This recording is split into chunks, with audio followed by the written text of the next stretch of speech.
Welcome to day 3 of our online open days.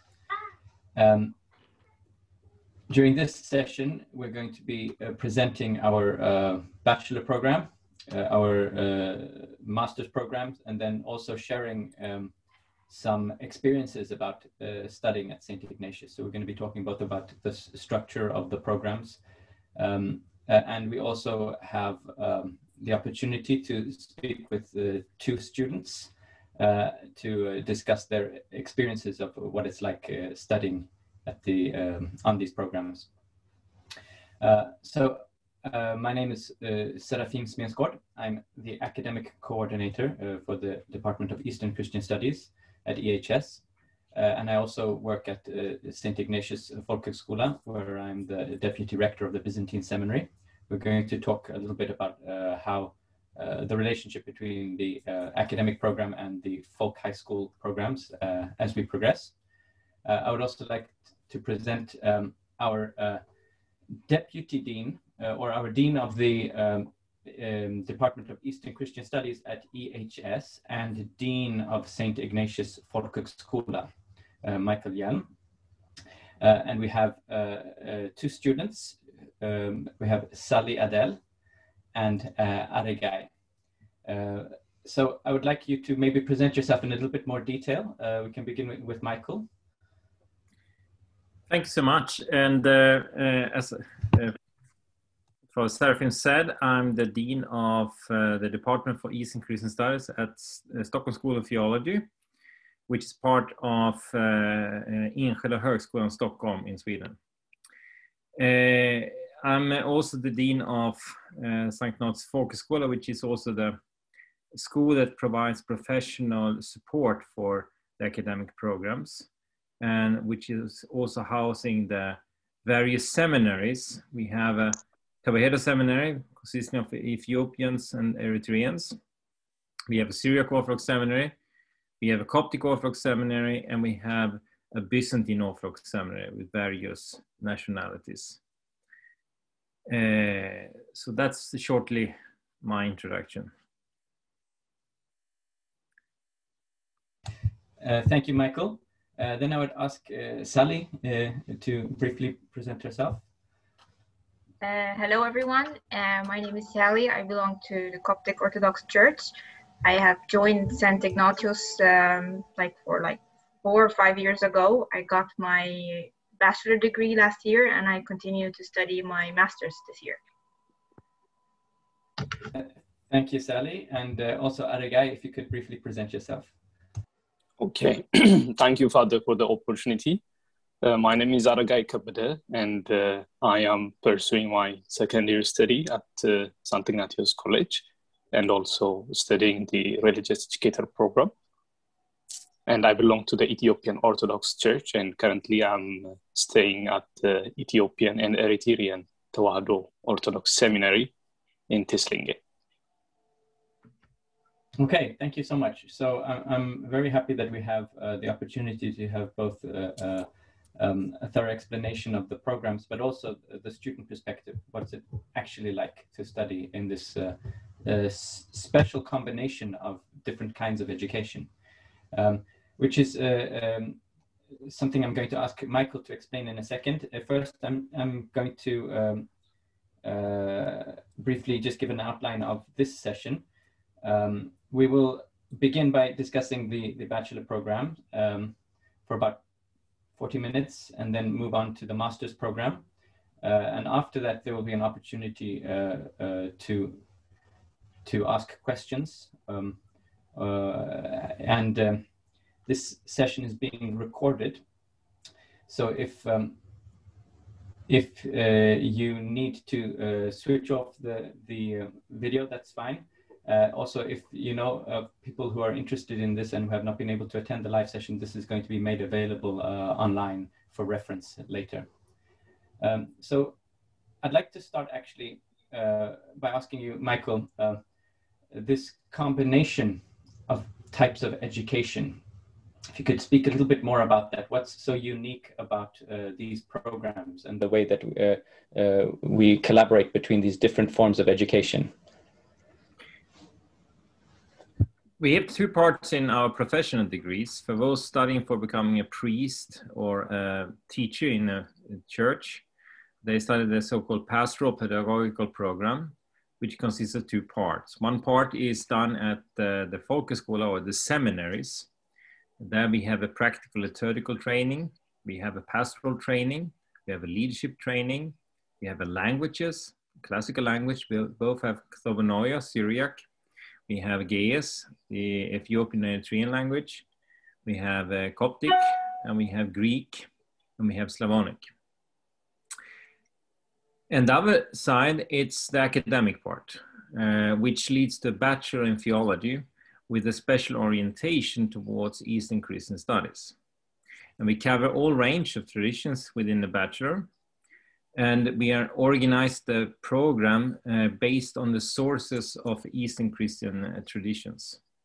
And we have organized the source according to the classical tradition. In the Ethiopian and Eritrean tradition, they talk about Arataina, that the church has four sources, Arataina, or four eyes of, or Arba Ayun in Arabic, which simply is organized based on the idea that the first source are the sacred scriptures, which is not just the Old and New Testament, but all the sacred scriptures that Christianity was given birth around.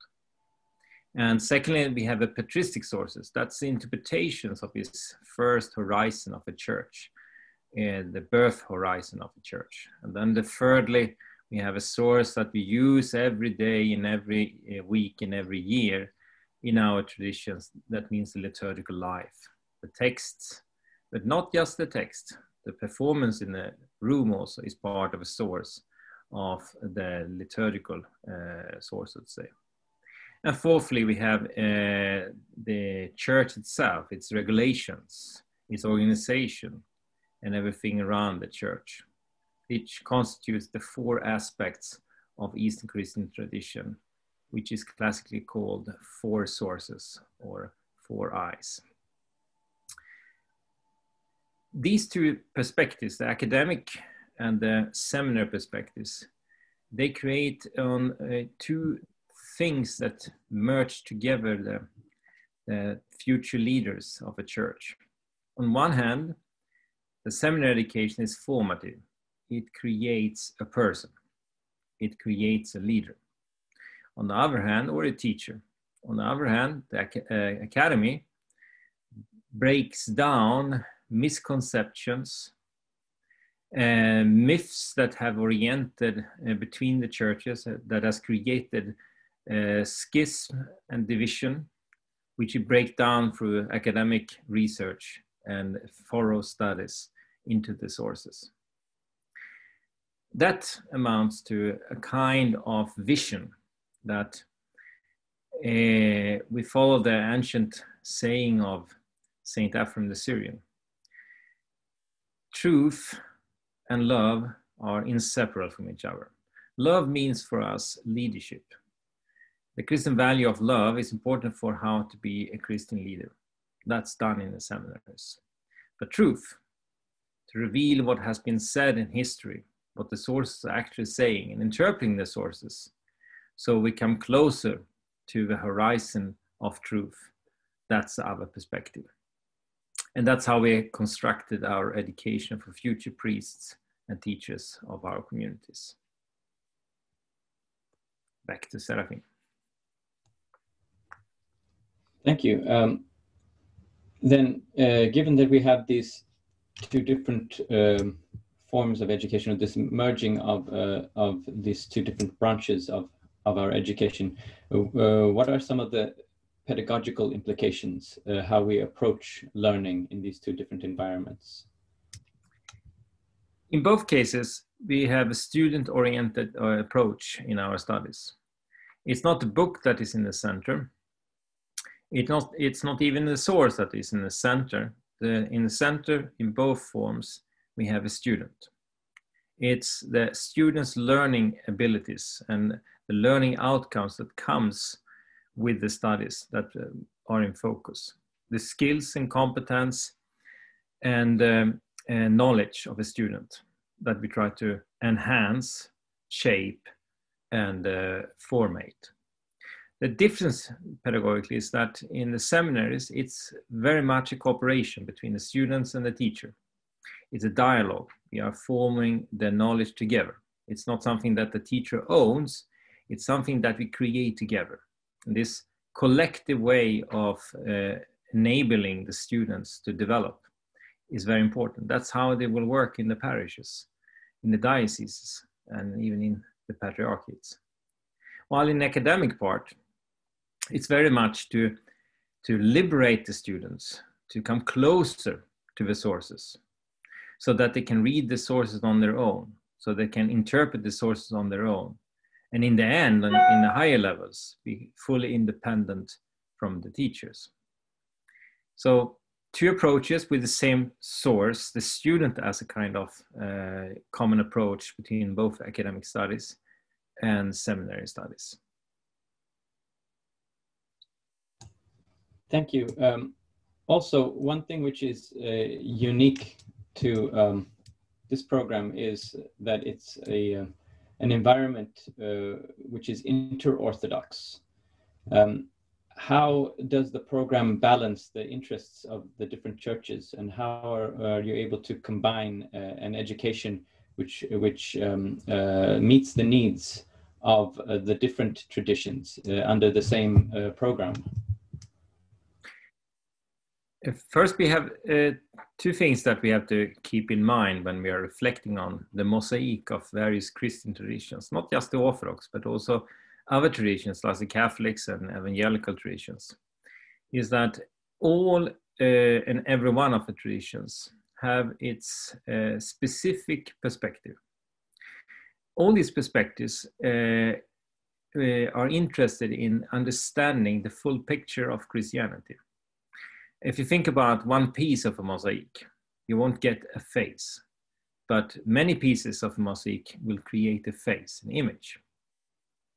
When it comes to the Orthodox churches, it's a self-evident understanding that no particular tradition owns the full picture. Full picture is given to the variety of traditions. It's when we mirror our own traditions in the other traditions that we get a fuller picture, a broader image, a clearer image, a better image. At the same time, each tradition has its own depth, its own particularity, its own identity.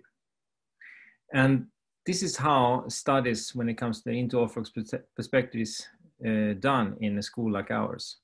We work both with the identity that is formative, what does it mean to be an Ethiopian Orthodox? But what does it mean to be an Orthodox if I compare it with other Orthodox traditions? What does it mean to be divided from another church? Is it a real division?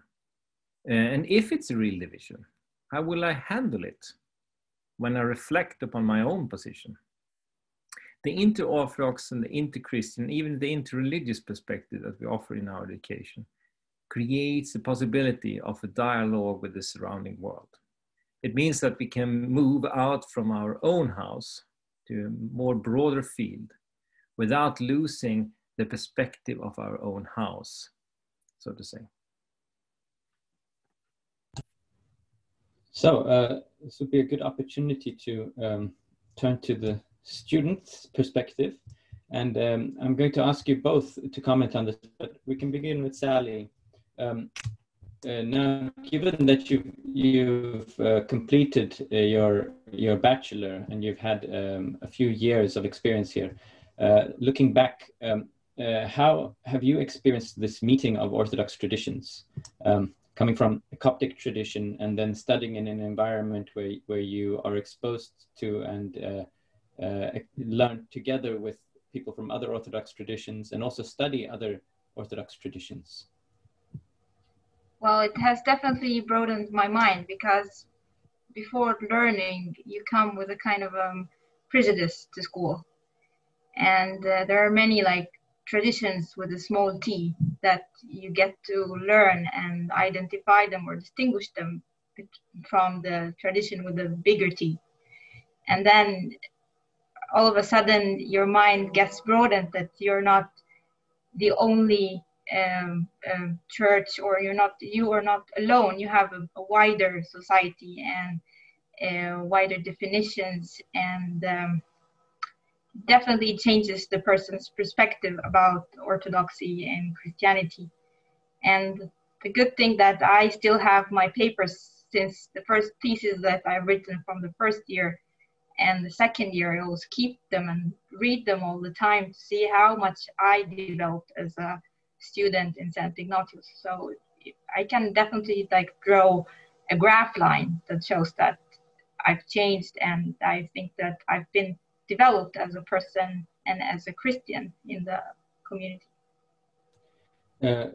Could you share some of those thresholds with us, where we see a clear progression between the years, and what kind of progression you're talking about? Well, my first paper, which is a bad memory, it's when the person is just focused about himself or herself. So it just shows from them that the person just speaks out of his own. I spoke out of my own perspective, and I was completely disengaged with all the other perspectives around me. And then with the second and the third year, I learned that it's not just me, there's the other that I have to encounter and take into consideration. And then with as a year forward, that I started even to learn how to deal not only with persons, but also, or to take in considerations the other. I also learned how to handle the sources and how to think broader and even move a step forward to become even a scholar one day. Thank you. Aragai, staying with this theme then, given that going into the future, as we're training a younger generation of priests and servants of the church, carrying this particular tradition into the future is very important. Of course, we need to keep the liturgical languages and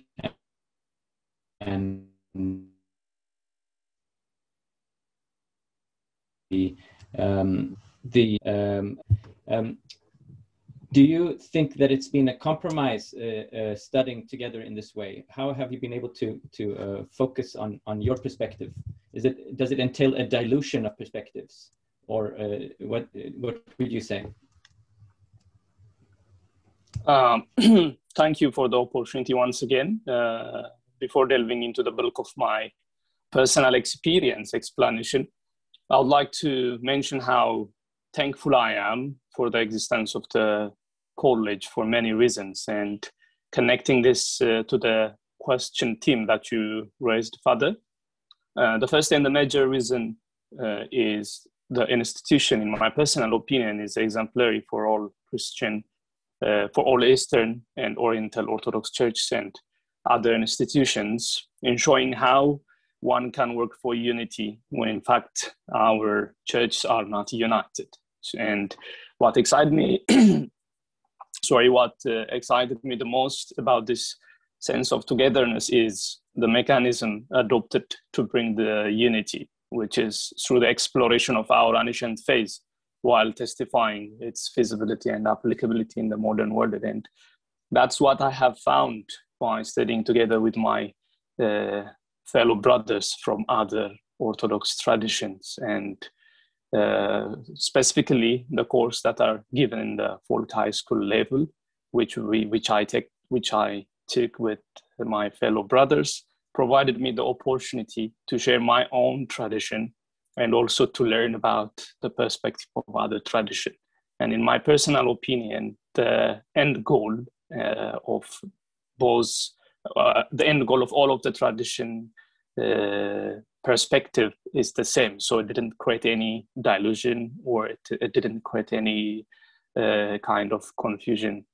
But in the other hand, it helped me understand the perspective of other tradition, and it helped me compare and contrast with mine, and be able to understand that we are all striving to a very common goal. So that is what I experienced. And in line with this, I would like to take this opportunity also to express my gratitude for those who have played an immense role in establishing this institution. And that was my particular experience when it comes to studying with others who belong to other Orthodox tradition. Thank you so much. Michael, could you explain a little bit more in depth the actual organization, how these things fit together? What can a student expect practically from the programs? Forms of study, timetables, how are these pieces integrated? In each level, the 4 perspectives of the 4 sources, biblical studies, patristic studies, liturgical studies, and ecclesiological studies, reappear during the 3 years at the bachelor level in an increased complexity. For example, if you take biblical studies, it starts with, the classical way of studying the Bible. Then it moves towards hermeneutics, and then it moves furthermore and makes a kind of integration between patristic studies and biblical studies, what we call patristic exegesis, how the church fathers and how the later church interpreted the Bible. So it's an increased complexity that is concerned for the bachelor program. And we can follow the same track for each source during the bachelor. On the other hand, the student belongs to a community of people that are sharing the spiritual sources in each seminary if he chooses to study a professional program. Professional program means that he or she is supposed to serve a church. And for example, you can belong to a Tewahedo seminary, meaning that you're belonging to an Ethiopian Eritrean seminary, where you have your prayers, where you have a formative training, where you have your community, and this kind of aftermath of all courses, the real discussions takes place in these seminaries. And the students are encouraged on higher and higher levels. The discussions within the seminaries become more advanced, more directed, more clear.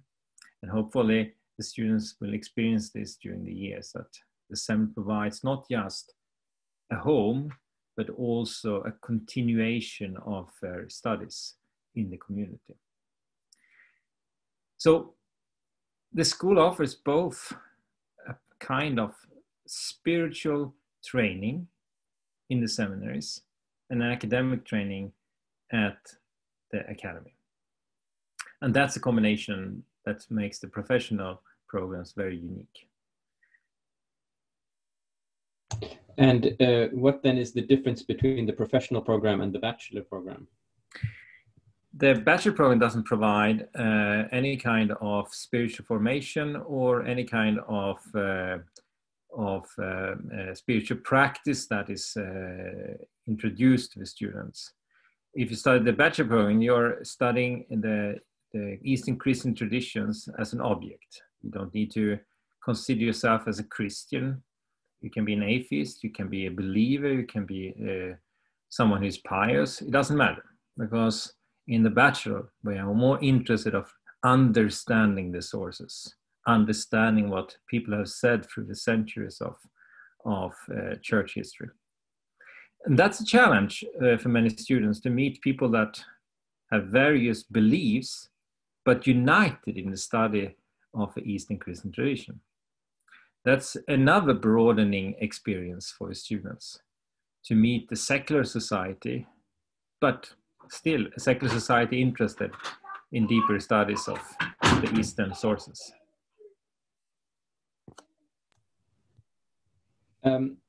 We have what's called the Pastoral-Pedagogical program.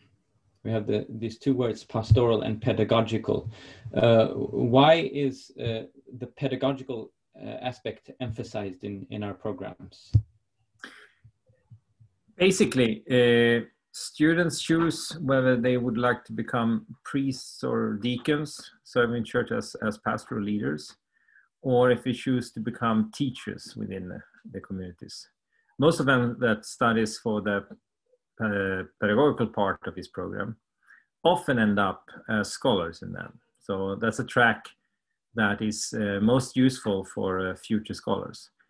The important thing for those who choose to study the professional degrees, even if they don't aim at serving the church, they get the languages and they get the pedagogics and they get also the rhetorics, meaning that they are trained as teachers for the future, which will also help them as scholars if they want to aspire the higher levels of education, master and a PhD.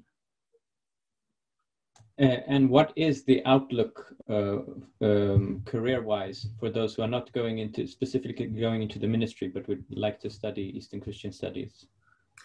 You can study this program as part of your training as a teacher. So gymnasium teachers, for example, in Sweden, can study this program. They have to add some parts during the program. That's possible to do within the Bachelor in our program. And also it provides also access to higher studies, not just in theology, but in humanities at large. So it's possible to move forward to a broader scale of courses and programs after finishing up with our Bachelor. When it comes to the other part, the pastoral part, it's a huge need of more priests. In Sweden, we are talking about a complete generation that has to be educated because most of the priests are very old in Sweden. That counts for most of European countries also. We have a very aged leadership in the churches. Therefore, we really need a new generation of priests for the future. So that's with the best opportunities.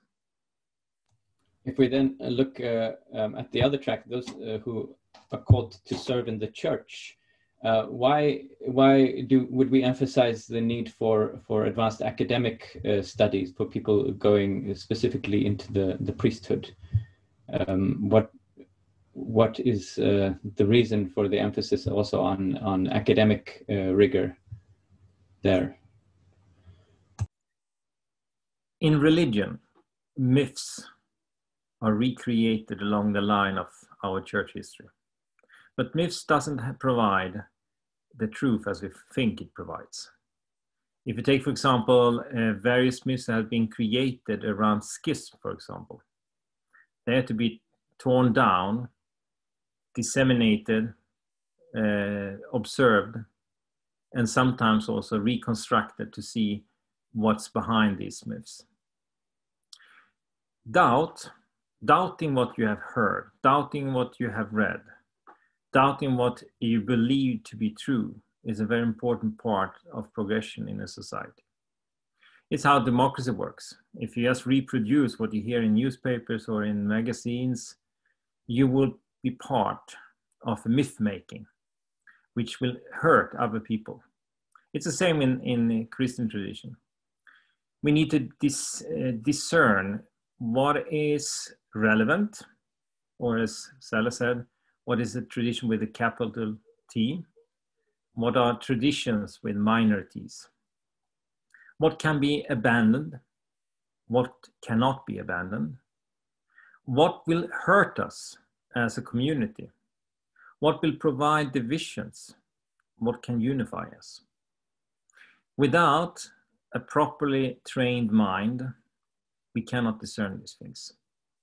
And to be a servant of a church, of providing a leadership and support of a people, without that critical mind that is needed in order to avoid unnecessary divisions, to avoid hurting people, that's what higher learning is providing for our future generation of priests, bishops, deacons, and of course also teachers.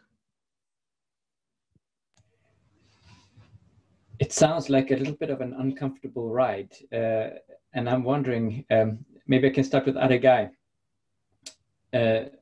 Confronting doubt is not just an intellectual situation. It's something which engages us, which really means that we need to reevaluate things. How how is the experience of going through this cycle of progression, and do you feel that you have had the support you need to be able to deal with these challenges as you're learning? Yeah, I would say this is one of the tough and at the same time one of the most interesting part of studying at the college, specifically studying the academic courses. They forced me question myself a lot of times along the path, and many times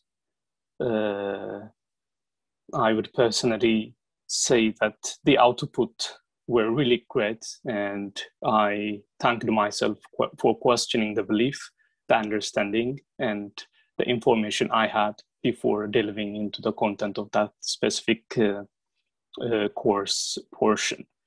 And it is always, during the first few times, it is a bit difficult to adopt what you had studied or what you had known before, but the output is very transformational. And in this aspect, the aid and the help that we gain from the teachers plays an immense role in this regard. For example, I can remember from the biblical study course of mine, I've never approached the Bible that way. I've never questioned such kind of difficult questions when it comes to the Bible. But finally, the output or the result that I gained by asking those questions and by processing the thoughts that I had and by processing the new perspective that I had learned helped me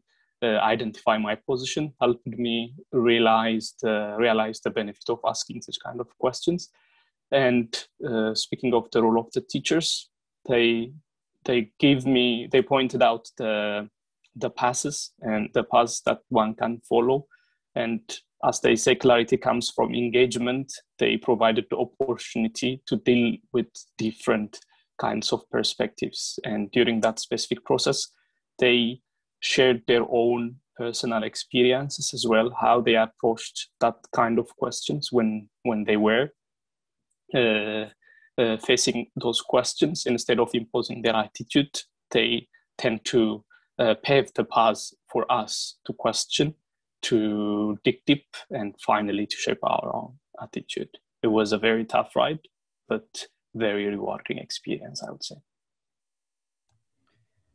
Thank you. And I think it's an important experience, because going into ministry, either directly in the church or in the role of a teacher, this is part of what our students are going to meet as they engage people in learning environments. The same process which our students go through in some way, people in our parishes will be going through. So Sally, it's easy to question, it's easy to call into doubt, but it's not so easy to build up. What has your experience been of confronting this progression and combining this intellectual challenge with the personal dimension of what you're learning? And is there anything you would take with you in your role as an educator going forward? Well, I'll also start from, in order to proceed to answer the question, I will start from like how healthy doubt is, because I come from an interreligious community, which is Egypt, and in a minority church, if you're not exposed to doubt and questioning, you become enclosed and you become scared to answer or to face the outside society and get exposed to questions, and then this becomes other consequences. So when I came to school and I found out that it's okay to have doubt, and it's okay to ask questions, and it's okay to look for answers, and it's okay to be questioned also. I thought that this makes us more confident in our faith as we build up or as we have a broader understanding. It makes us not so scared or defensive about those who question us or expose us to challenges. So it just makes us or it made me as a Christian, that it's okay to be in the society. It's okay that if I have myself started, as our guy said that to doubt myself. So I have been accepting that the others are doubting me, and like this becomes more peaceful arguments and better mutual understanding of the other in general, I would say. Do you feel equipped to meet these challenges going forward? Of course, I would say that, and not only equipped, but this eagerness and this that the growth never ends. It's just like you feel that you need to grow more and you need to learn more. It's like that if the first year is not enough, you have to go forward to the bachelor, and the bachelor is not enough, you have to go forward for a master. Just like this love of knowing just grows by every year as you continue. Thank you so much, both Aragai and Sally, for really sharing of your own experiences. I might point out that neither Aragai nor Sally originally from Sweden or have Swedish as their primary language. Of course, you've learned Swedish along the way. We are an institution based in Sweden, but as I think we've already shown here, our perspective is very broad. So coming back to some of the more practical aspects of studying here, if people from other countries in the European Union or beyond the European Union are interested in studying at St. Ignatius, what are some of the implications for international students when it comes to living in Sweden? Can you start studying online and continue your education? What are the conditions which might help people who are interested from other countries to study? If you could answer.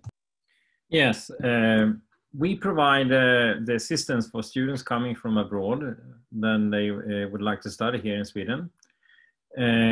We provide also some scholarships for students outside the European Union, but there are very few scholarships at the moment.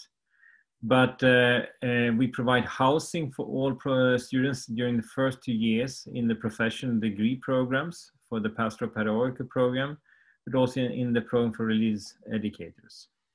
And we have physical buildings for all seminaries. In Södertälje, we have a building for the Tewahedo seminaries, the Ethiopian and Eritrean seminaries. We have a building for the Byzantine Orthodox seminary. We have a building for Syriac Orthodox seminary. And we have a school center today, which is located directly in the city center of Södertälje, with the offices and the facilities for education. We also provide assistance in relation to the migration authority for students coming to Sweden. But most important is the European Union as such. If you're a member or a citizen of a European Union country, then it's no challenge to move to Sweden. Today, there's a freedom of movement in Europe, which makes it so easy to study here in Sweden for all citizens of the European Union. And that makes it simple for most of our students. What are some of the advantages of studying in Sweden compared to some of the other options in the world? If you're going to move from your country, then, I mean, there are other options, for example, studying in the United States. So what are some of the advantages of studying in Sweden? There's two different worlds that we're addressing. If you want to serve in Europe, we provide a European context for the studies. But if you want to serve in America, then this school becomes a kind of European cradle. You know, if you want to get to know Europe, Sweden is very much part of Europe today. But also, Sweden is a society that provides a kind of, let's say, comfortable role model for what it means to be in a country that has passed through a century without any major wars. It's quite safe and quite comfortable to study in Sweden. And that's important for having a, let's say, comfort position in your studies. This is a country that you can relax while you're studying, especially if you want to go back to more difficult circumstances. This provides a relaxed position in Europe. What about tuition fees in Sweden? For all citizens of the European Union, there are no tuition fees. That's also part of the European Union agreement. It means that you study for free here, like Swedes also study for free. So you don't need pay tuition fees. For non-European Union citizens, there are fees.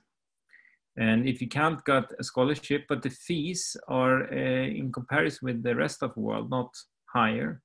They are more average, even lower than most of other countries that you can choose on. And let's say that one has embarked on theological studies already and then has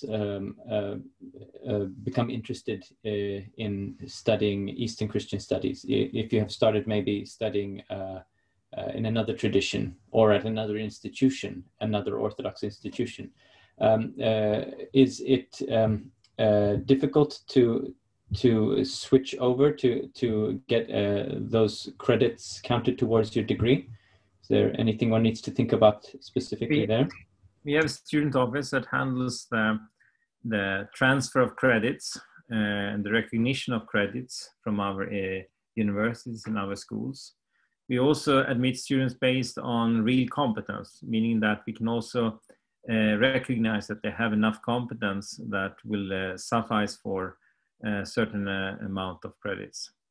So students that have questions about it should make contact with our student office, and we will help them and guide them how they will be able to recognize their credits in our school. And how are these degrees recognized in the wider academic world and also in the wider Orthodox world?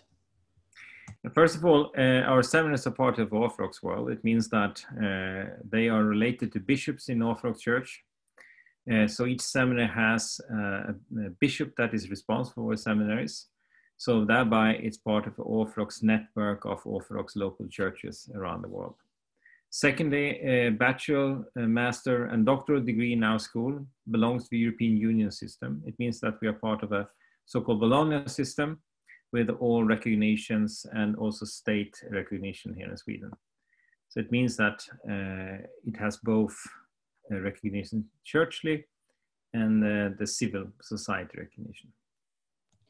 And if somebody chooses to study in this program, does it mean they can automatically be ordained in the church upon completion?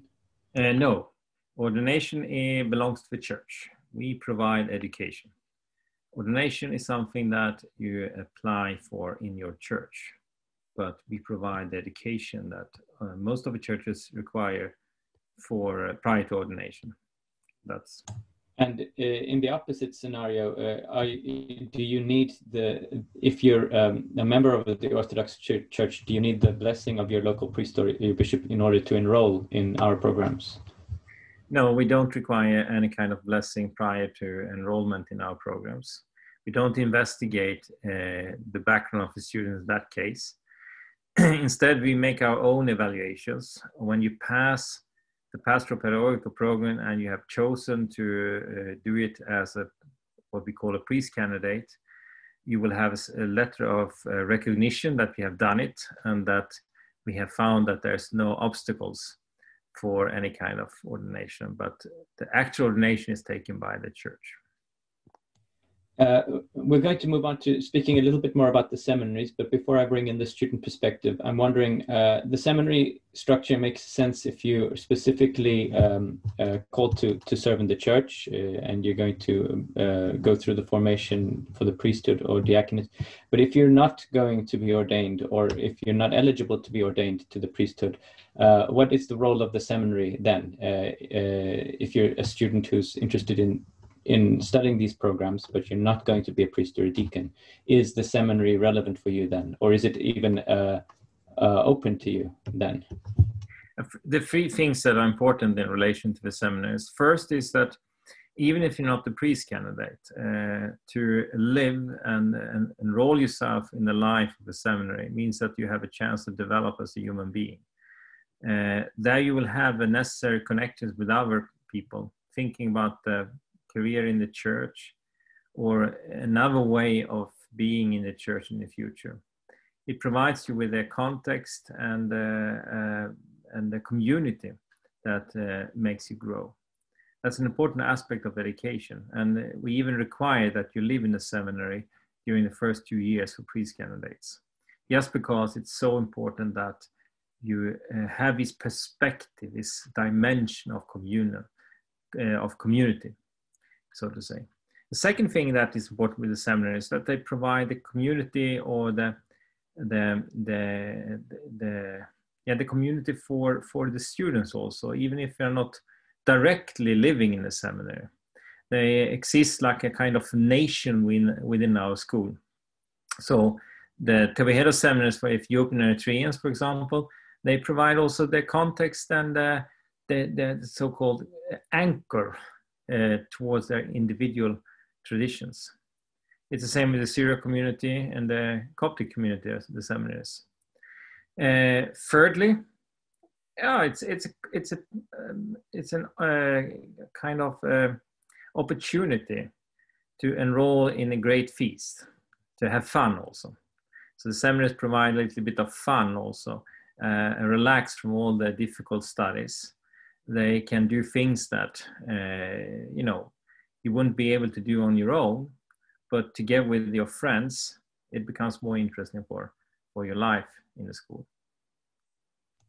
Thank you. So I think this would be a good opportunity then to ask Aragai more specifically, what does daily, weekly life at the seminary actually entail practically?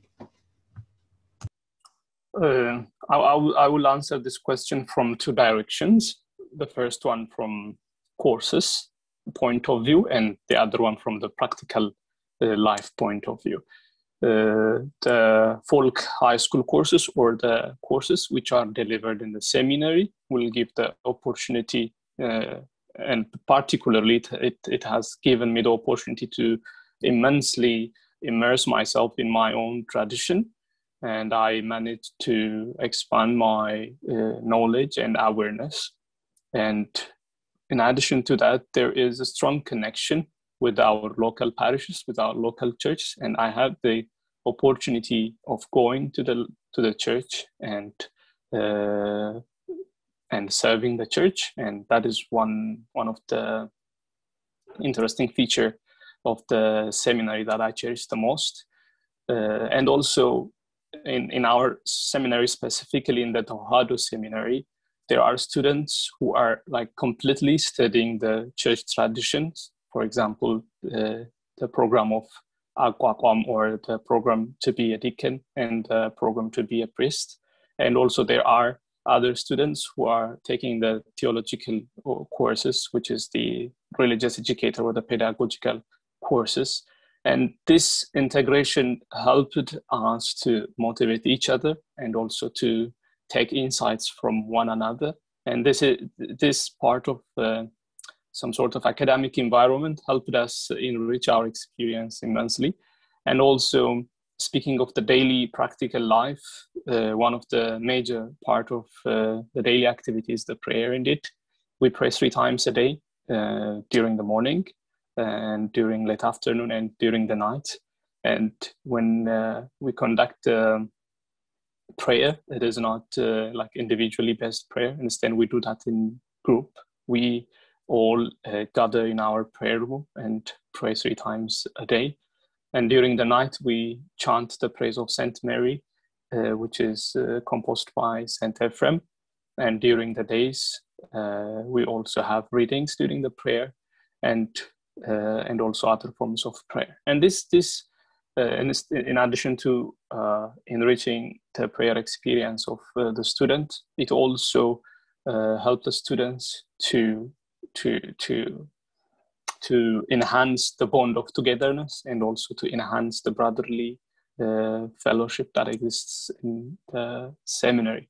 The other part of practical aspect of the seminary is, of course, the fact that we eat together, we cook the meal together, and that also, in other direction, enhance the interaction of the seminarians greatly. And eating together is also one of the interesting activity that is constantly taking place in the seminary. And from physical point of view, so far I had mentioned the spiritual and the relational point of view. From the physical point of view, I would say our seminary particularly is located in a very interesting place, and the nature surrounding our seminary is very, very good. And we tend to walk together with my fellow brothers, and that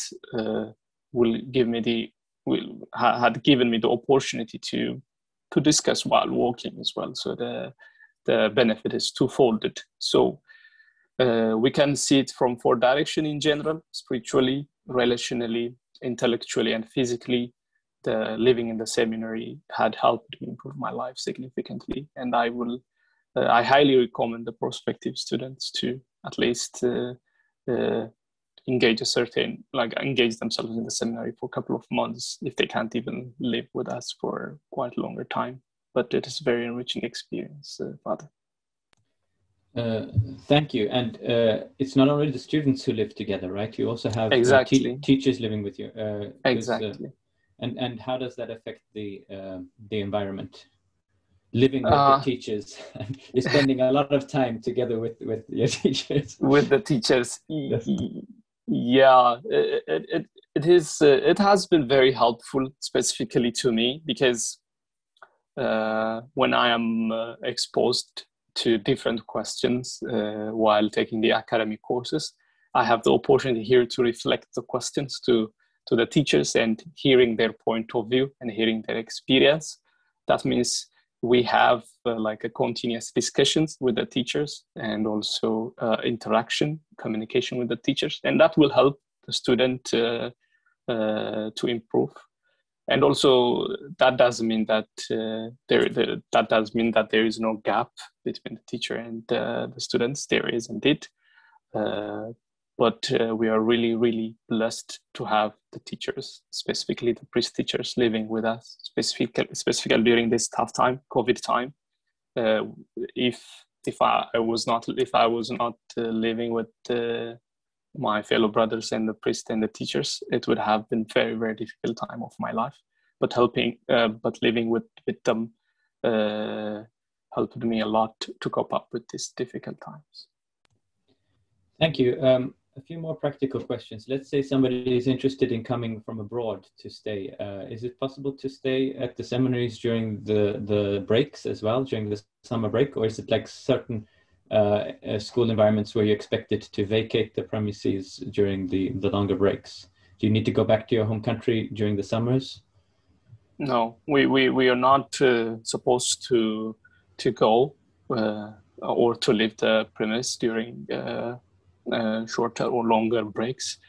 We have the possibility or the opportunity to go or visit our families. It is not restricted, but we are not like legally forced, or there is no regulation which is imposed to leave the seminary during the longer breaks. We instead, for example, during as I mentioned earlier, I'm almost wrapping up my second year studies.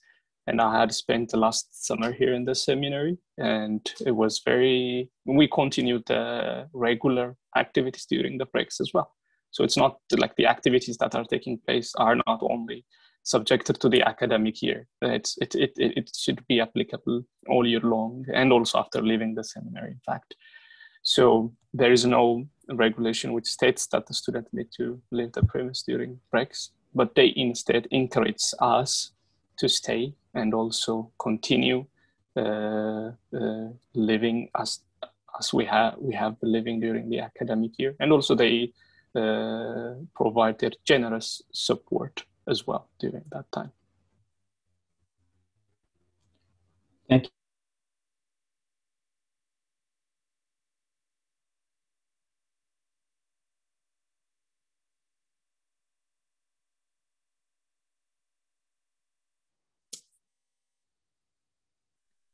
I think our host is just frozen a little bit. So let's continue and speak a little bit about admission to the programs. To be admitted to the Bachelor program, we require that the student has fulfilled what we call the gymnasium in Sweden, or it would be in our country's high school. So, and also that there is enough English, that I can provide a certificate that they have passed a TOEFL test or equivalent test in English, or that they can prove in other ways that their English is sufficient enough. When it comes to the professional programs, especially the Pastoral-Pedagogical program, we require often that the students also provide a personal letter, and they are interviewed before they start the program. So we admit the students based on their personal qualifications and not just on their papers from previous studies. And now our host is with us again, Seraphim. Yes, I'm sorry, my internet connection is intermittent here. I had just a couple of more questions for you and then a question for Sally before we move on to discuss the master's program. And it was the question of cost. We heard that there's no tuition fee for the academic program, but when it comes to staying at the seminary, what could prospective students expect in terms of cost for financing? We provide, for all students in the first 2 years, we provide a kind of scholarship, which means that they don't need to pay the full amount of money for what it costs to eat and live at the seminaries. So they pay approximately half of the costs in most of the seminaries. That's a bit of a different things between the seminaries. But basically, most of the seminaries have a reduced cost for the first 2 years. We also offer the possibility to stay even beyond the first year if there is an opening for a place, for example. But then often it costs more to stay beyond these first 2 years in the seminaries. But we provide assistance for finding opportunities to live with the help of families and the parishes for the third and fourth year of bachelor and professional programs. Sally, now I know your Swedish is very good. You've learned very good Swedish, but do students need to learn Swedish in order to study in Sweden and to study on these programs? Well, most of our programs are in English and most of our literature is in English. If I'm going to recommend that they will study Swedish, it's to cooperate in the society and integrate in the Swedish society while they're living 4 years here.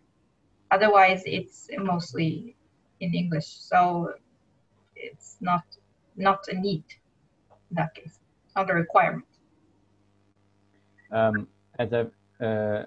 Thank you.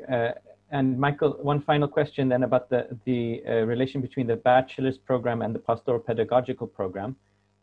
You said that students are expected to be connected to the seminaries, but if one wants to begin studying online, is that possible? Is it possible to study completely online to begin with, and then to phase over later in the program to study on campus?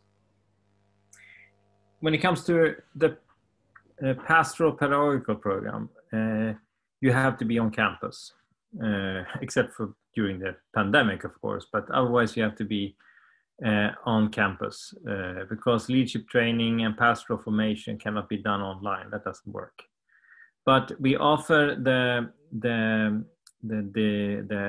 bachelor program both online or on campus, so you can choose. Let's say that you start online in the bachelor program. You will be earning those credits, and you don't need to make the course on campus later on. We accept that students can come and they can have intensive studies for a year in the seminary, doing the practical liturgics and pastoral formation. And then some students, they study part or most of the years in the bachelor program online. That's a possibility. But the pastoral formation and the pedagogical formation has to be taken on campus. That's a requirement we have.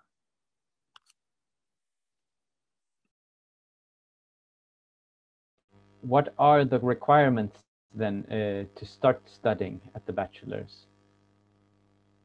When you froze, I took this up and explained. Okay. Okay, good. Yeah. Okay. Well, then we can move on. I'm going to ask you then to move on to talk about the master's program, and maybe also we won't spend so much time on that, but we do have something called the pre-master, which could be a bridge to the master program. If it's relevant there, if you could mention something about that as well.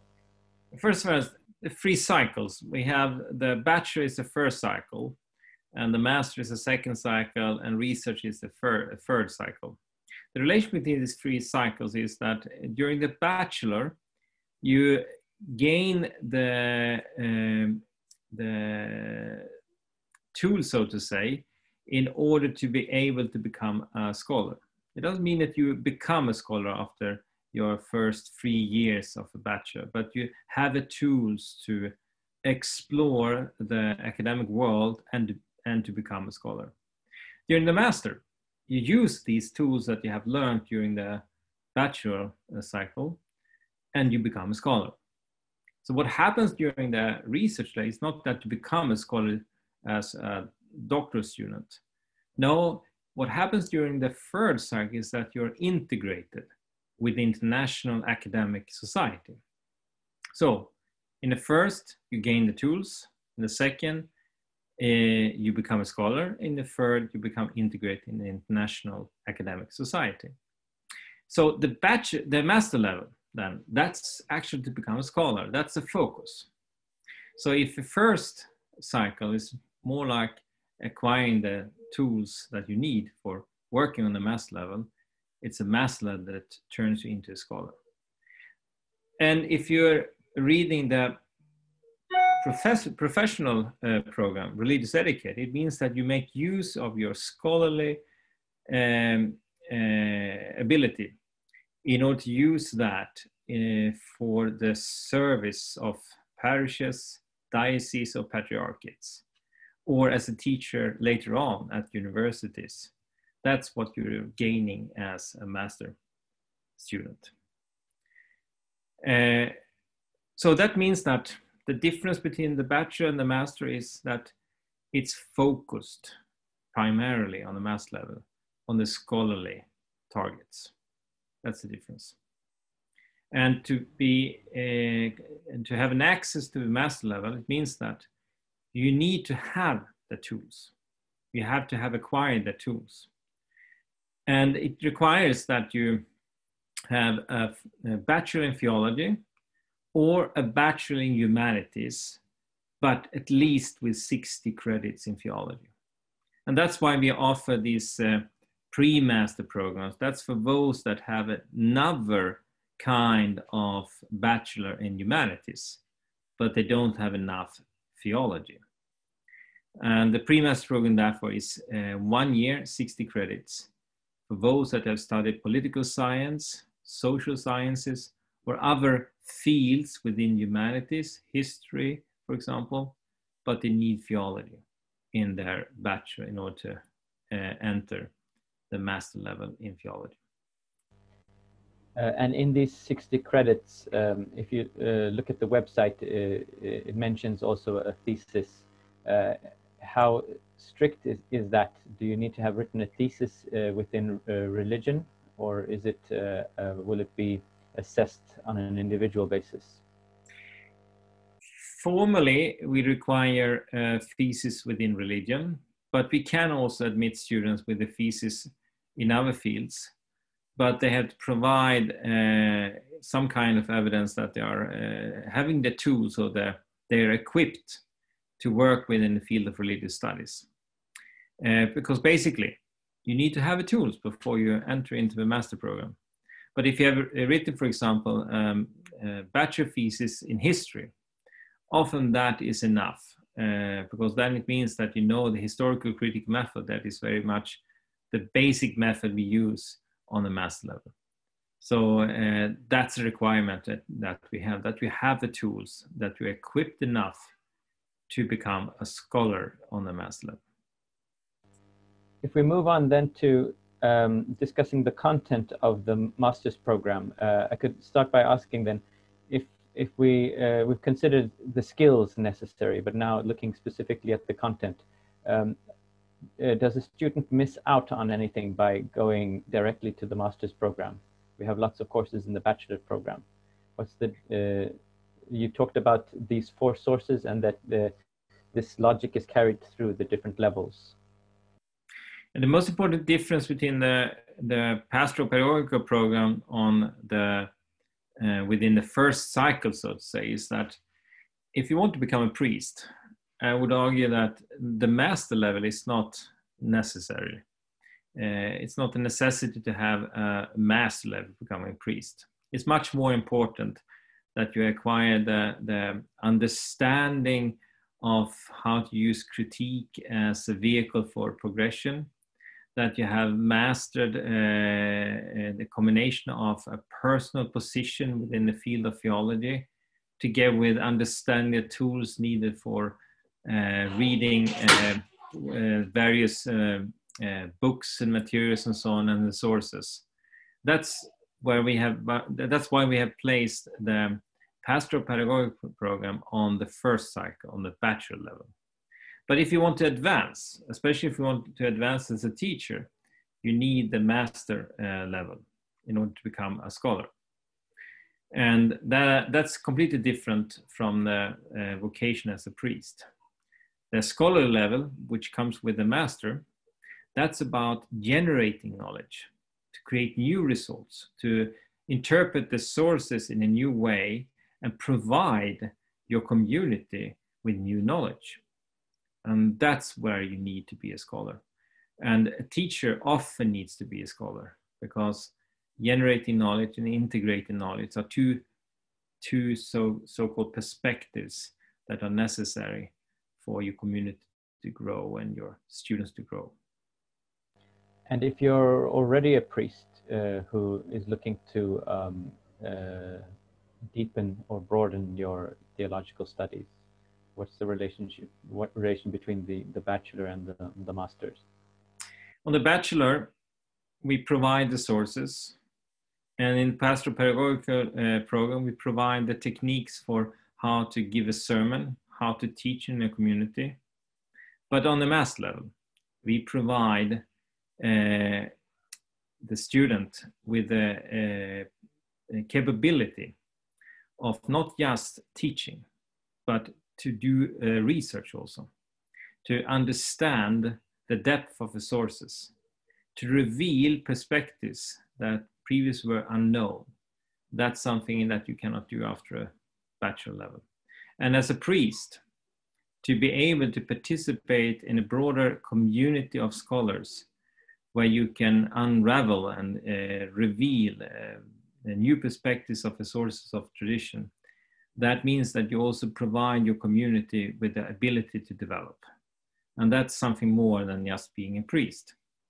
And certainly you don't need to be a priest to assist the community in these perspectives, but it provides an important part.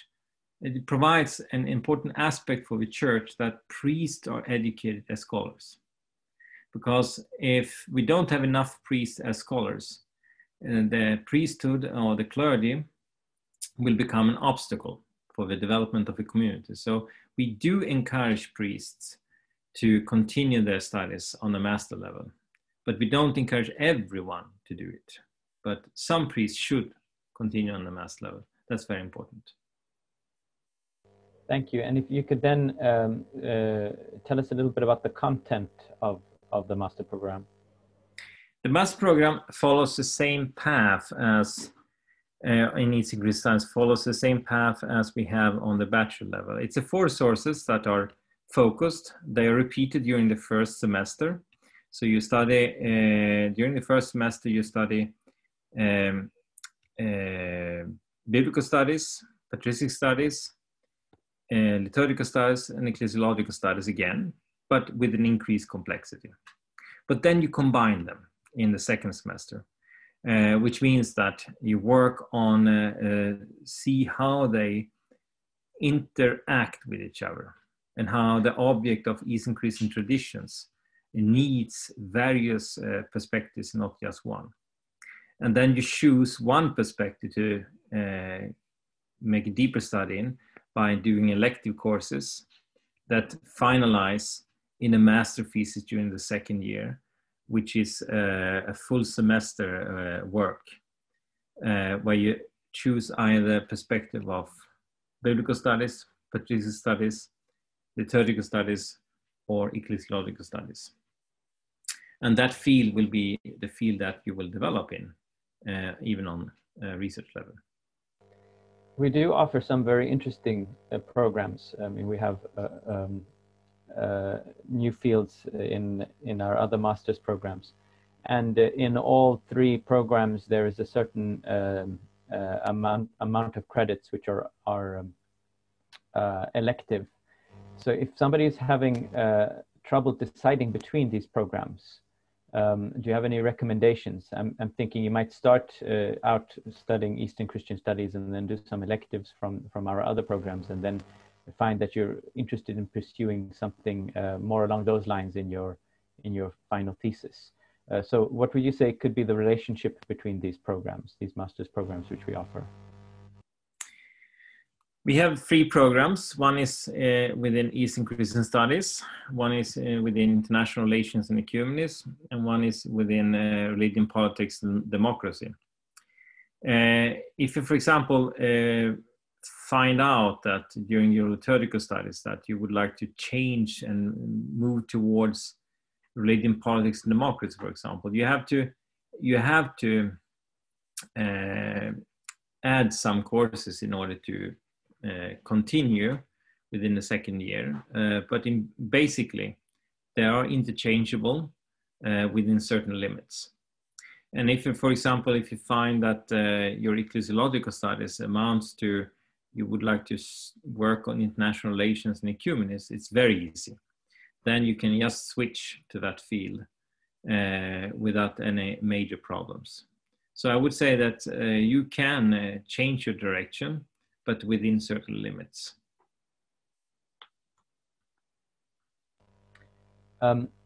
Thank you. And then talking about the scholarly environment in the community, both between students and teachers, and the relationship of the Eastern Christian Studies Department to the rest of EHS. What are the opportunities for collaboration or between these different departments, the different programs? What is the role of the doctoral students in the programs? We're not such a big department. On the research level, the doctoral student chooses his or her own perspective. So we don't have 3 different fields of studies. We only have one field, Eastern Christian Studies as such. You can choose the perspective of historical sources, you can choose the perspective of contemporary international relations, or you can choose the perspective of contemporary political relations within civic society.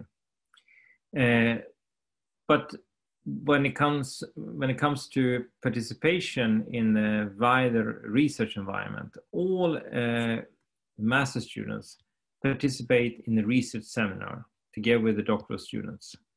So it means that they follow the research seminar, and they also provide their thesis in the end to the research seminar. So they will be doing their final defense within the context of a research seminar. So it means that the master level is actually to become a scholar, and the best way to become a scholar is to participate with scholars.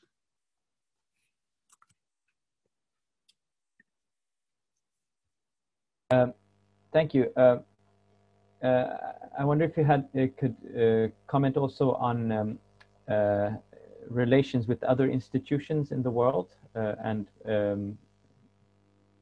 possibilities or opportunities between our department and other departments within the Orthodox world. Our teachers has a very broad international network. Our teachers in biblical studies, they participate within a broad field of biblical studies, especially concerned with the interpretation of the Bibles within the Eastern Christian traditions and how they have been translated into various new fields like EHS and Syriac and so on. Our patristic scholars are already participating in broad networks of historical studies. Our Professor Samuel Rubensson, for example, he is one of the recognized great patristic scholars, especially concerning the early church.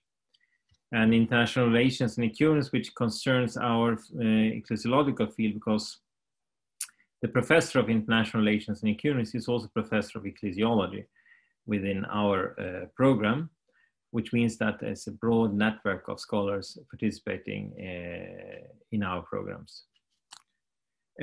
Also, we as an institution is one of those institutions that carries the weight of various international bodies within the Eastern Christian world as of now. And we're the only school that provides studies in Tawhid studies in the Western world at the moment.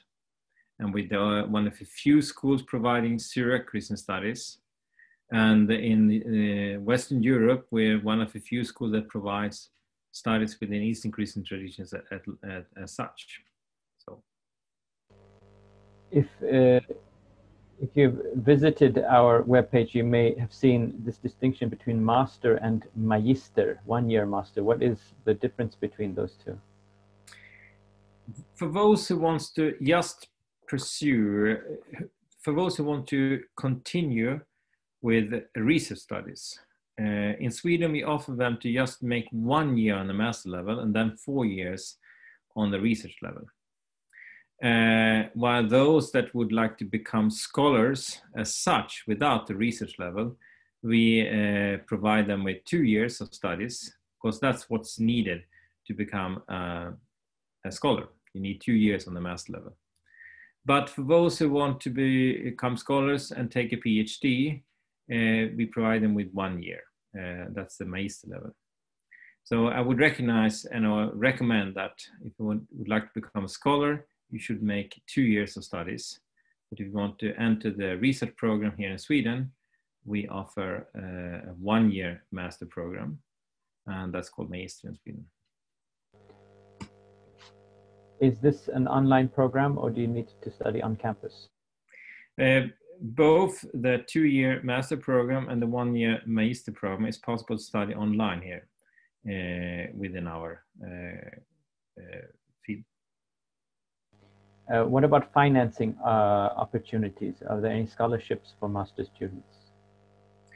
As of now, we only provide scholarship for professional degree programs, and not on the master programs or the bachelor programs as such. Then you have to enroll either in the Pastoral-Pedagogical program or in the religious educator program, which is more advanced and more, let's say, intensive than the other programs. And if you're interested in pursuing doctoral studies, are there any differences in what to expect in this context here in Sweden compared to maybe the way things work in other countries when it comes to financing and so on? Normally in other countries, you need to make the 2-year master program in order to enter into the research level. Because usually the research level is considered as 3-year program, but here in Sweden it's 4 years. That means that you only need to do 1 year on the master level in order to enter. But if you want to compete for a position in a research program, often you have to do 2 years in order to be eligible in competition. Not to be eligible to enter, but to compete.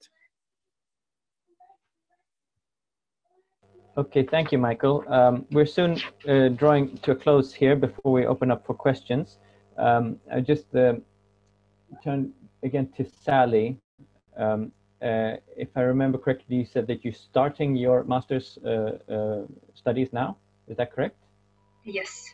And you just started? No, this is my second term. Your second term. Yeah. Okay. And for those who will be working at the same time as they study, is this a viable combination? Is the structure of the program such that it's possible to combine with other studies or other work? Well, the program basically, as Michael said, it's you can study on distance and online. It's basically also like you're the person who's responsible for managing your time and to read your books. And I think this is something mostly expected from students who are studying masters to know how to manage their time. So it's really possible to do that, to study and work at the same time. But this is from my experience because I do work as well together with studying. And what about the actual times and when it comes to lectures and so on? Let's say I live in a time zone which is far away. Is it possible to actually follow the studies online? Are the lectures generally recorded, or are they live? Do you need to get up at 2 in the morning to follow a lecture? Up to now, most of our teachers record the lectures and post them on our Canvas, our platform for studies and for literature. So you can like watch the lectures all over again all the time. Even we have these public lectures that is sometimes a part of our education. It's also found on our YouTube channel in St. Ignatius, so everybody can watch it, and students, outside students. So we're not having, I live in Sweden, but I'm not having a problem in timing. Okay, thank you. And then just a couple of final questions then for Michael. English is, of course, the lingua franca of the department. What are the requirements, language requirements to study on our different programs? For both bachelor and master, we require that you have a certificate of your English ability, either TOEFL or similar test that makes it possible for you to follow our studies in English. But we also provide support for students, especially within the professional programs, Religious Educator and the Pastoral-Pedagogical program, where you can substitute some of the courses for English, but it's individually applied, and usually you're required to have English before you start. But we do some exceptions when it comes to English, so they can study more English during their studies. What about the language of the final thesis in the bachelor's? As of now, it has been possible to write it in Swedish or in English, but on the master level, usually we require it to be done in English. Thank you so much for all this information. Before we open up for questions, I would also ask you if there are any perspectives which you, all of you, feel perhaps you'd like to comment on, which haven't been brought up in the questions.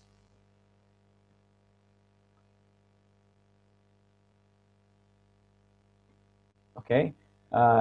If not, then I would invite questions from either the participants in the in the discussions or our guests on the online forum.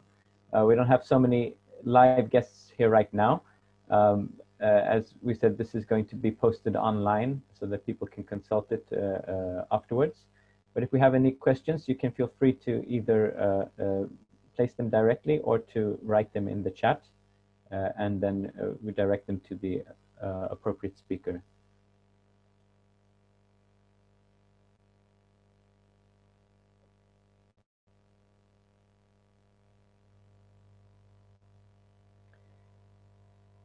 If there are no questions, then I would like to thank you all very much for participating and for giving us a thorough understanding of both the program structure itself, but also, and perhaps more importantly, the underlying logic of the program and the personal experience from the perspective of the students of actually having gone through this progression which the programs are designed to provide. So thank you so much once again for participating, and for those of you who are participating as guests, please feel free to recommend anybody you may know who is interested in these fields to also have a look at this video and also to consult our webpage. Also, I want to reiterate what Sally mentioned here, that we are providing a series of public lectures where our professors take it in cycles to hold lectures which are available to the general public and which give an insight into both the staff and the